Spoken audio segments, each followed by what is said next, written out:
మీ GIET ఇప్పుడు GGUగా మారింది. 2000కు పైగా ప్లేస్మెంట్స్, IPM, KPMG వంటి సంస్థలతో ఇంటిగ్రేటెడ్ కోర్సులు, UPSC కోచింగ్, అడ్మిషన్లు ఓపెన్.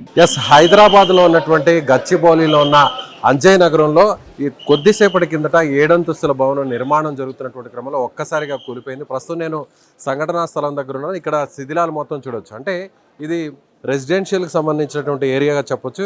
సో చుట్టుపక్కలంతా కూడా అపార్ట్మెంట్స్ ఉన్నాయి. ఇవంతా కూడా ఈ అపార్ట్మెంట్స్ మధ్యలో ఇక్కడ నిర్మాణం జరుగుతున్నటువంటి ఒక మొత్తం ఈ బిల్డింగ్ 7 అంతస్తుల బిల్డింగ్గా చెప్పొచ్చు. ఇది G+7 బిల్డింగ్ కింద కన్స్ట్రక్షన్లో ఉంది. అయితే ఒక్కసారిగా ఇవాళ ఇద్దరు కార్మికులు అక్కడికి వచ్చి పనుల నిమిత్తం వచ్చినటువంటి క్రమంలో అక్కడ ఒక్కసారిగా పనులు చేస్తున్నటువంటి సమయంలోనే ఈ బిల్డింగ్ కూలిపోయినట్టుగా తెలుస్తుంది. సో ఇక్కడ మనం చూడొచ్చు, అంటే ఇది ఆల్రెడీ రెసిడెన్షియల్గా ఉన్నటువంటి మరొక అపార్ట్మెంట్ ఇక్కడ ఉంది. సో అటువైపు కూడా అంటే చుట్టూ 4 వైపులు కూడా రెసిడెన్షియల్ బిల్డింగ్స్ ఉన్నాయి. ఈ బిల్డింగ్ మధ్యలో ఈ కన్స్ట్రక్షన్ అయితే జరుగుతుంది. ఈ కన్స్ట్రక్షన్ ఒక్కసారిగా కూలిపోవడంతో దానికి సంబంధించినటువంటి ఆ శిథిలాలన్నీ కూడా ప్రస్తుతం నేను నిల్చున్నటువంటి ప్రాంతానికి సంబంధించినటువంటి ఈ ఫ్లాట్స్ మీద పడిపోయాయి. సో ఈ లోపల ఉంటున్నటువంటి కొంతమంది నిర్వాసితులు ఎవరైతే ఉన్నారో వాళ్ళకి సంబంధించినటువంటి వాళ్ళ మీద నేరుగా పడిపోవడం జరిగింది, ఇక్కడ నివసిస్తున్న వాళ్ళ మీద. సో వాళ్ళకు కూడా స్వల్ప గాయాలైన వారిని కూడా హాస్పిటల్ తీసుకున్నారు. అయితే బిల్డింగ్ లోపల కన్స్ట్రక్షన్ జరిగేటువంటి ఈ బిల్డింగ్ లోపల ఒక ఇద్దరు కార్మికులు అయితే ప్రజెంట్ ఇవాళ వర్క్ చేస్తున్నారు. ఆ ఇద్దరు కూడా ఎలక్ట్రీషియన్కి సంబంధించినటువంటి వారుగా చెప్తున్నారు. ఒక ఎలక్ట్రీషియన్ అలాగే అతని అసిస్టెంట్ ఇద్దరు కూడా ఉన్నారు. వీరు మధ్యప్రదేశ్ ప్రాంతానికి సంబంధించినటువంటి కార్మికులుగా గుర్తించారు. ఇద్దరి మృతదేహాలను కూడా ప్రస్తుతం కొద్దిసేపటి కిందట రెస్క్యూ టీమ్ కూడా బయటకు తీయడం జరిగింది. అయితే నేరుగా హైడ్రాకి సంబంధించినటువంటి రెస్క్యూ టీమ్ అంతా కూడా ఇక్కడికి చేరుకోవడం జరిగింది. ప్రస్తుతం ఇంకా కూడా అక్కడ సహాయక చర్యలు జరుగుతున్నాయి. శిథిలాల కింద ఇంకా ఎవరైనా చిక్కుకున్నారేమో అనేటువంటి ఉద్దేశంతో ఇంకా కూడా అక్కడ రెస్క్యూ చేస్తున్నటువంటి పరిస్థితి. పోలీస్ జాగిలాన్ని కూడా తీసుకొచ్చారు.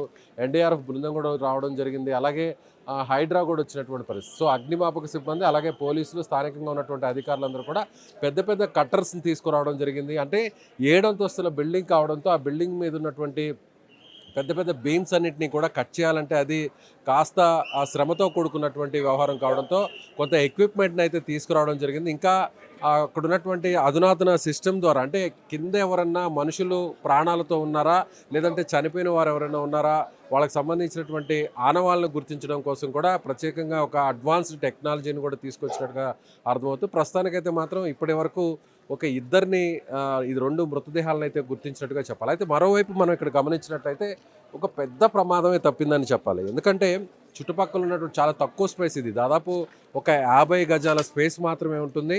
ఈ స్పేస్లోనే ఈ కన్స్ట్రక్షన్ జరుగుతుంది. ఈ కన్స్ట్రక్షన్ సంబంధించి కూడా చుట్టుపక్కల చూసినట్లయితే అక్కడ మనం అటువైపు చూడొచ్చు, రైలింగ్ కూడా కూలిపోయింది.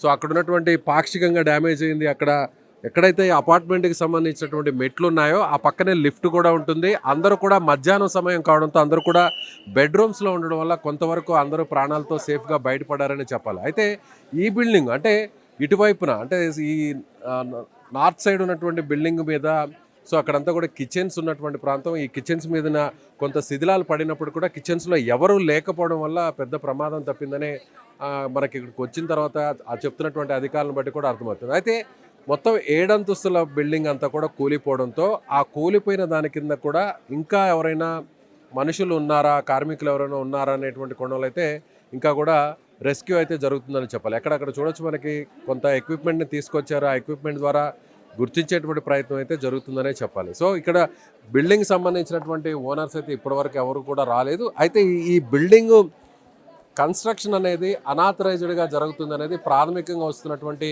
ఇన్ఫర్మేషన్ బట్టి అర్థమవుతుంది. సో ఘటనా స్థలానికి ఇప్పటికే సైబరాబాద్ సంబంధించినటువంటి మున్సిపల్ కార్పొరేషన్ కమిషనర్ కూడా రావడం జరిగింది. అదేవిధంగా ఎమ్మెల్యే గాంధీ కూడా వచ్చి నేరుగా ఆయన స్వయంగా ఇక్కడ రెస్క్యూ సంబంధించినటువంటి ఏర్పాట్లు కూడా ఆయన పర్యవేక్షిస్తున్నారు. సో అదేవిధంగా హైడ్రాకు సంబంధించినటువంటి అధికారులు కూడా ఇక్కడికి వచ్చారు. సో హైడ్రా కమిషనర్ రంగనాథ్ కూడా మరి కాసేపట్లో ఇక్కడ రాబోతున్నారు. అంటే ఒక రకంగా చెప్పాలంటే ఇది హైదరాబాద్ నగరాన్ని ఒక్కసారిగా ఉలికిపాటుకు గురి చేసిందని చెప్పాలి. ఎందుకంటే ఈ భవన సముదాయాల మధ్యలో రెసిడెన్షియల్ అపార్ట్మెంట్స్ మధ్యలో ఈ విధంగా ఈ స్థాయిలో అక్రమ కట్టడాన్ని సో అనాథరైజ్డ్గా కట్టడం అనేది కూడా అందులో కూడా నిర్మాణంలో ఉన్నటువంటి అపార్ట్మెంట్ ఈ బిల్డింగ్ కూలిపోవడంతో ఒక్కసారిగా సో దీనికి ఇచ్చినటువంటి పర్మిషన్స్ విషయంలో కావచ్చు లేదంటే ఈ నాళకి ఆనుకున్నటువంటి ఈ తక్కువ స్పేస్లోనే ఇంత పెద్ద బిల్డింగ్ని ఏ విధంగా కన్స్ట్రక్షన్ చేస్తున్నారు అనేటువంటి దాని మీద కూడా ఇప్పుడు విమర్శలు వ్యక్తమవుతున్నాయి. మరోవైపు ఈ బిల్డింగ్ని మనకు వస్తున్నటువంటి ఇన్ఫర్మేషన్ చూసినట్టయితే ఇది పూర్తిగా రెసిడెన్షియల్కి సంబంధించినటువంటి జోన్లో కడుతున్నటువంటి బిల్డింగ్ అయినప్పటికీ కూడా ఈ ప్రాంతం అంతా కూడా సో మాదాపూర్ గచ్చిబౌలి ప్రాంతం అంతా కూడా ఉద్యోగస్తులకు సంబంధించినటువంటి పీజీ సెంటర్స్ నిర్వహణ ఇక్కడ ఎక్కువగా ఉంటుంది. కాబట్టి ఈ బిల్డింగ్ కూడా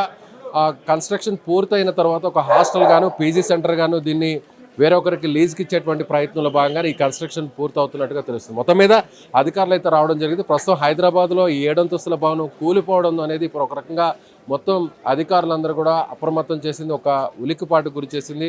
సో చూడాలి ముందు దీనికి పర్మిషన్స్ ఎవరు ఇచ్చారు, ఇది నిజంగానే ఆథరైజ్డ్గా జరుగుతున్నటువంటి కన్స్ట్రక్షనా లేదా అనేది కూడా వేచి చూడాల్సినటువంటి పరిస్థితి.